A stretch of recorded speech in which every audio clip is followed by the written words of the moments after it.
রমজান পরবর্তী বাজারে স্বস্তির আশা থাকলেও বাস্তব চিত্র উল্টো। সাধারণ মানুষের পকেট থেকে টাকা খসছে আরও দ্রুতগতিতে। এক মাসের ব্যবধানে দেশের সার্বিক মূল্যস্ফীতি আবারও 9% ঘর ছাড়িয়ে গেছে। অর্থাৎ গত বছরের 100 টাকার পণ্য কিনতে এখন খরচ করতে হচ্ছে 109 টাকারও বেশি।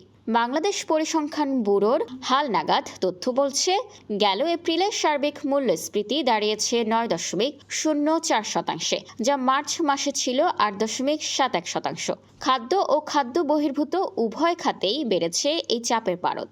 বিশ্লেষণে দেখা যায়, এপ্রিলে খাদ্য খাতে মূল্যস্ফীতি বেড়ে দাঁড়িয়েছে 8.39%। তবে তার চেয়েও আশঙ্কাজনক চিত্র খাদ্য বহির্ভূত খাতে। জ্বালানি তেলের দাম সমন্বয় আর পরিবহন খরচ বেড়ে যাওয়ায় এই খাতে মূল্যস্ফীতি এখন 9.57%।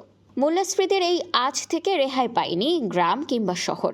গ্রামে সার্বিক মূল্যস্ফীতি 9.05%, আর শহরাঞ্চলে তা 9.02%। বিশেষ করে জ্বালানি তেলের প্রভাবে আমদানি নির্ভর সব পণ্যের দাম বেড়েছে পাল্লা দিয়ে।